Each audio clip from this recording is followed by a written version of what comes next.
The Rams began and ended the 1975 season against the Dallas Cowboys. The opener in Dallas was a montage of jarring collision and rattling impact.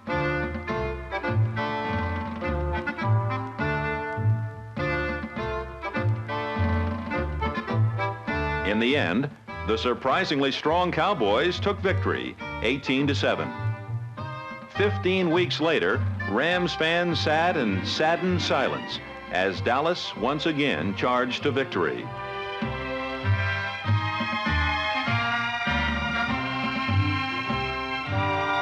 This time at stake was the NFC Championship, and for the Rams, who had met the Cowboys on their two hottest days of the year, there would be no celebration.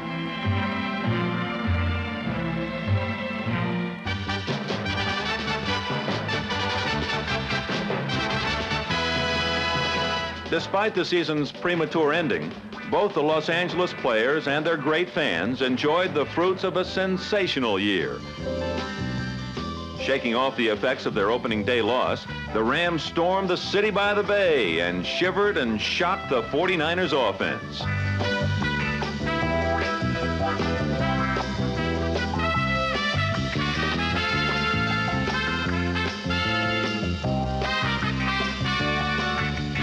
With help from players like number 32 Cullen Bryant, Los Angeles bonsai'd the end zone for 23 points while holding San Francisco to 14.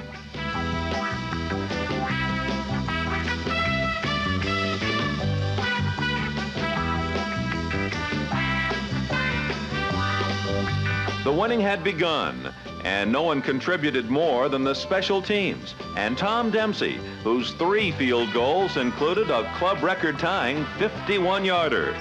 But the most inspirational play of the day was Bill Simpson's blocked punt, which number 28 Monty Jackson turned into a key Rams touchdown.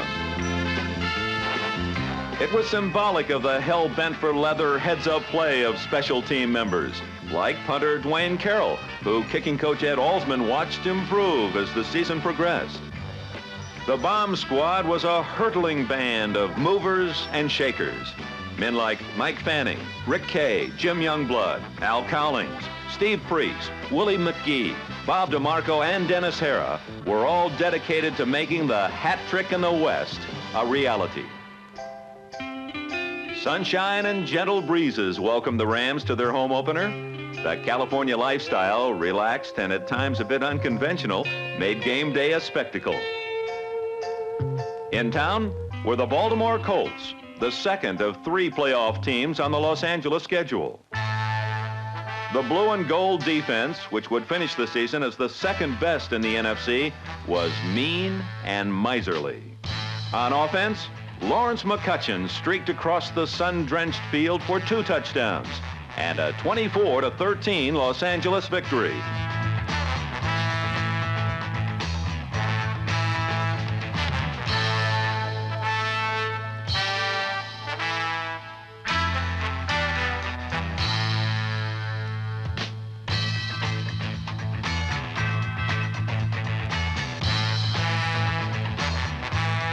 Throughout the year, McCutcheon attacked like a horseman galloping on an all-out cavalry charge.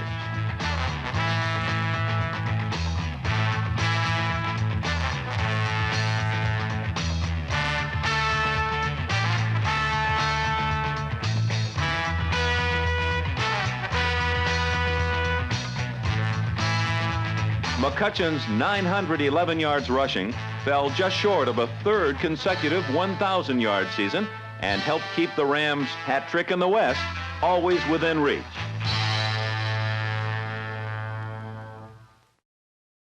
In San Diego in Week 4, the Chargers were fired up and breathing steam.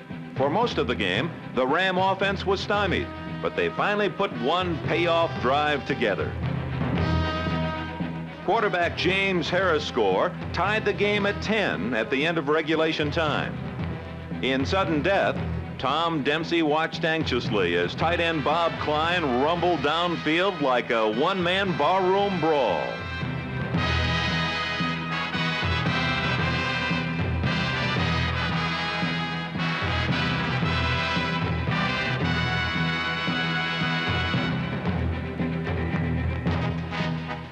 And then victory boomed off Dempsey's right leg, and the Rams' record stood at 3-1. The win was costly, however. Cornerback Al Clark was lost for the season. Eventually, 5 other regulars, Bob Klein, Jim Bertelsen, Larry Brooks, Charlie Stukes, and Bill Nelson, would also be lost. Nevertheless, against the Falcons, the spirit of the Rams took flight as the offense sauntered in for 22 points to Atlanta's 7. Falcon quarterback Steve Bartkowski spent a day in Hard Times, USA, as a thundering rush and swarming secondary stole everything but his knee pads.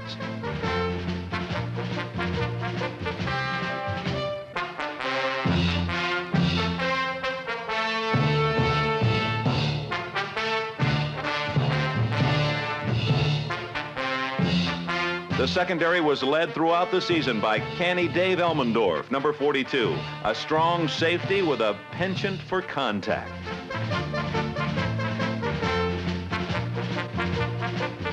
The deep defense was double danger because Elmendorf's running mate, Bill Simpson, number 48, in only his second season, led the team with 6 interceptions, each of which made defensive backfield coach Jim Wagstaff's life a little sunnier.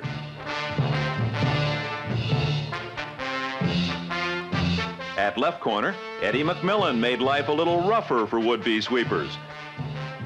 While at right cornerback, first-year man Monty Jackson epitomized the talent and spirit of the young players who were called to fill in for injured veterans.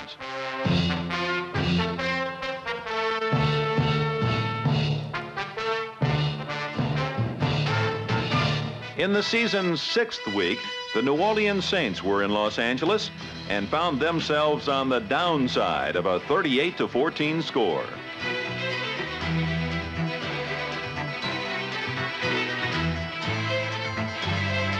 The Los Angeles defense swarmed like honeybees and stung like scorpions. Against New Orleans, the Rams defense aggressively sought out the ball.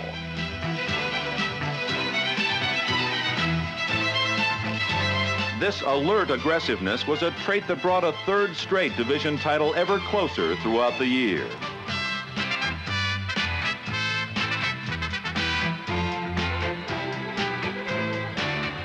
In most cases when they couldn't have the ball, the defensive blasters had satisfaction instead.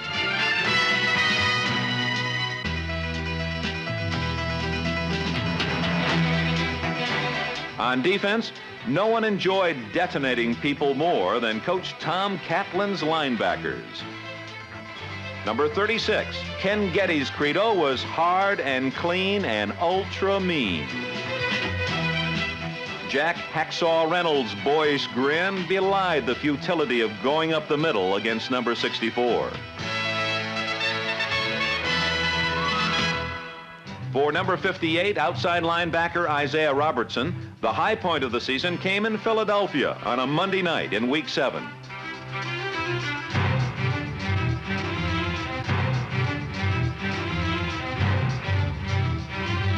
Robertson's interception and touchdown run covered 76 yards, and whatever signals defensive coordinator Ray Malavasi was calling that night, they were just right when number 90, Larry Brooks, forced Roman Gabriel to unload in panic, and number 89, Fred Dreyer, picked it off.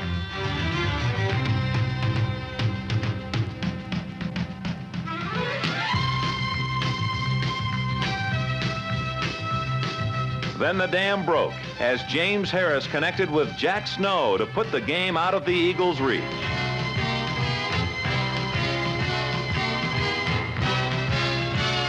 Harris put the master strokes on a perfectly executed victory by hitting Harold Jackson for 2 touchdowns.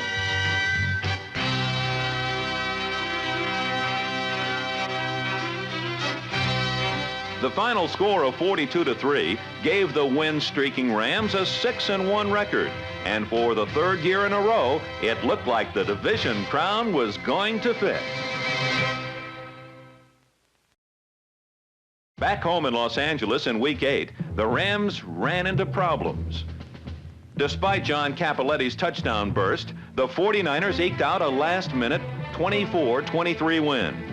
It was the Rams' first loss to San Francisco in their last 11 meetings. The defeat was doubly jarring because injury was added to insult. Out for the season was number 90, defensive tackle Larry Brooks, who had been having one of his best years.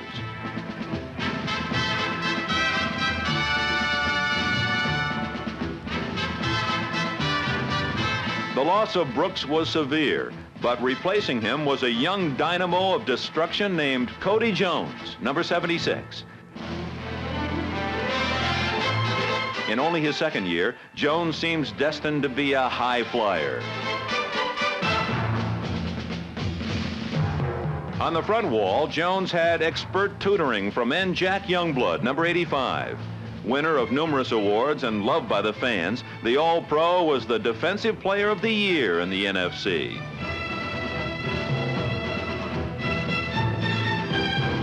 At the other end position was Fred Dreyer, one of the most popular players off the field, but one of the most unpopular for opposing offenses.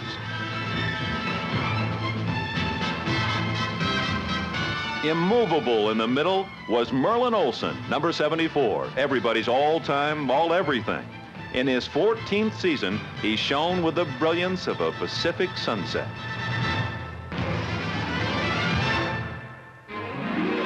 In Atlanta in Week 9, the defense allowed only 7 points, but the man of the hour was number 81, wide receiver Ron Jesse, whose 10 catches riddled the Falcons for 16 points and win number 7.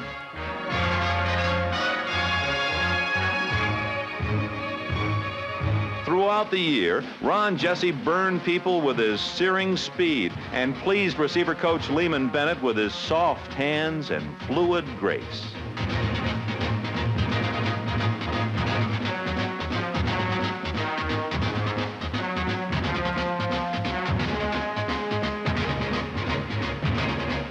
While Jesse was streaking free, offensive line coach Ray Prohaska's men were hammering away in the trench with fierce protectiveness. At center of the veteran line was Rich Saul. At the guards, 15-year vet Joe Schiavelli, 10-year veteran Tom Mack. At the tackles, 15-year vet Charlie Cowan and 8-year vet John Williams. In Week 10, when the Chicago Bears came marching into the Coliseum, they found the protectors at their best. Even after a time lapse of 5 seconds, the passing pocket remained intact. With that much time to launch, the missiles are always deadly.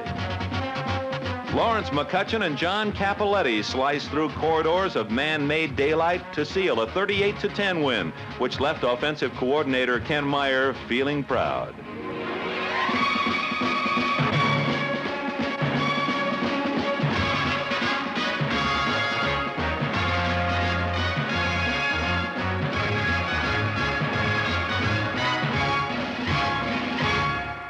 It rained in Detroit's indoor stadium, the only thing scout Jack Faulkner hadn't foreseen. But while the roof leaked, the Rams' defense didn't, because victory meant a division title.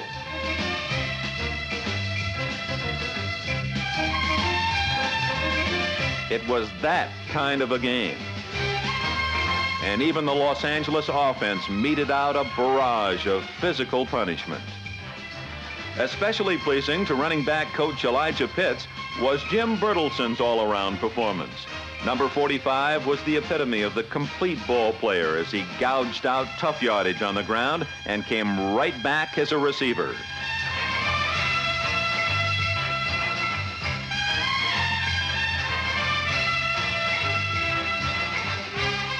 The irrepressible Bertelson also contributed to the excellence of the special teams.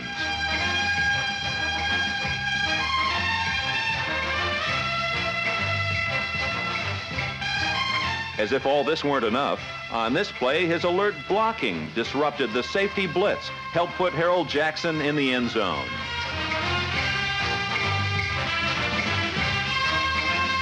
Jackson's second score assured a 20-0 victory, brought the Rams' record to 9-2, but above all, helped clinch a third division title in a row. The hat trick was theirs. It didn't rain indoors, but the tenacious Saints kept things interesting until this unusual play took place.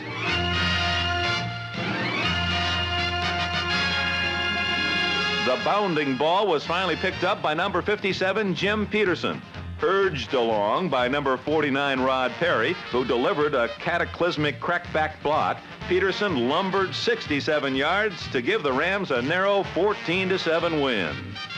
Rob Scribner replaced an ailing Jim Bertelsen in a 22-5 victory over the Packers in Week 13. Scribner's gutty play was matched by come-through performances by youngsters Ron Jaworski, Doug France, and Rod Phillips, all of whom started for injured regulars when the fireworks and the world champion Pittsburgh Steelers hit town in the season's last week. Terry Bradshaw discovered how Pittsburgh opponents usually feel as the Rams' defensive line sacked quarterbacks all night long. Only Franco Harris proved effective, but when he got his team in close, the Rams shut them down.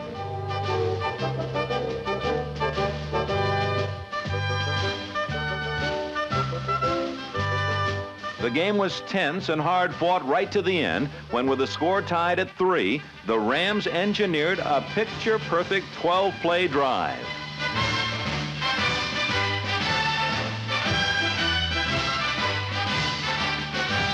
While Coach Knox and Ron Jaworski, the Polish Rifle, decided on one crucial play, the world's greatest fans, 84,000 strong, expected something unusual, and they got it.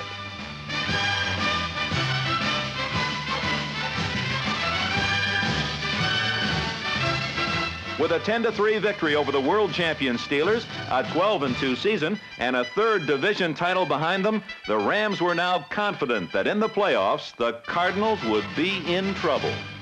Is there any question? Is there any question on who's going to win? Would I be dressed like this if there was a doubt in my mind as to who's going to win? From the outset, Los Angeles domination was apparent. Lawrence McCutcheon was in fluid drive all afternoon, flowing to his greatest day as a pro, 202 yards on 37 carries. Capping a perfect opening drive, the Polish Rifle became the Polish Jeep, and the Rams led 7-0. By far the best was yet to come, and this is the way I called it for KMPC Radio. Second down and 8. Back to throw is Hart. He's got 5 in the pattern. He throws. Intercepted by Youngblood. 45-40, 35-30. Jack Youngblood, 25-20, 15-10, 5. Touchdown! He's going to throw. He looks. He throws over the middle. Intercepted by Simpson. 35-40. Bill Simpson. 45-50. Has blockers. 45-40 down the sidelines. 25-30, 25-20, 15-10, 5. Touchdown! Bill Simpson!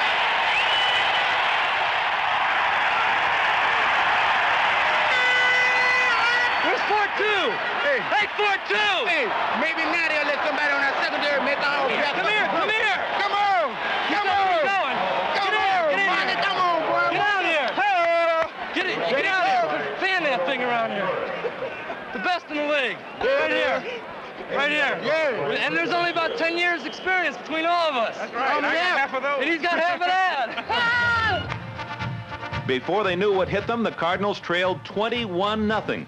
But for the Rams defense, there would be no forgiving. The hunted wore white. The hunters were everywhere.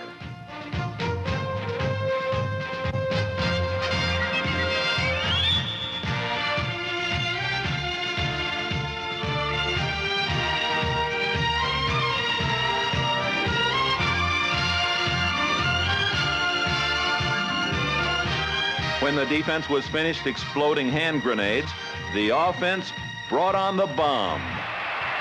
Ron Jaworski, the starting quarterback for the Rams today, as McCutcheon and Bryant split behind him. Jesse left, Jackson right. Jaworski, a play-action fake to McCutcheon. He's going to throw long, and Jackson is open. He's got him at the 20, 15, 10, 5. Touchdown! Harold Jackson on the bomb.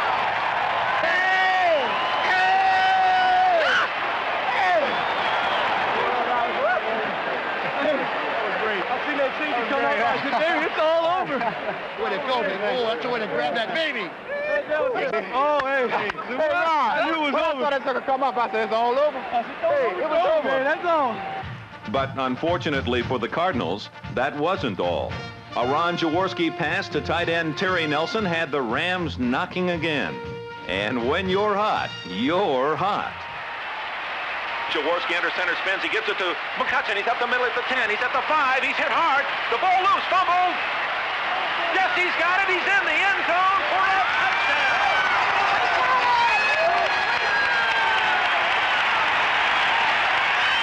Rams 35, Cardinals 23. Oh, my. Way to go, Ronnie J.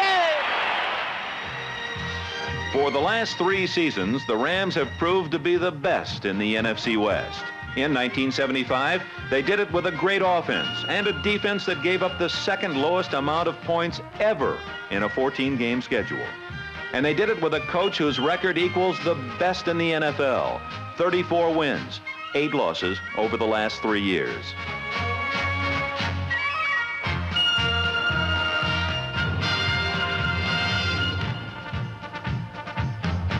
In 1975, the Rams counted on many players, young, old, starters, and replacements. The individual improvements and accomplishments were many. But when the 1975 season is remembered, it will be remembered for something the Los Angeles Rams accomplished as a team.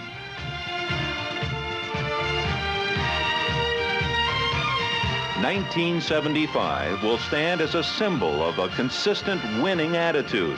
The year the Los Angeles Rams completed the hat trick in the West.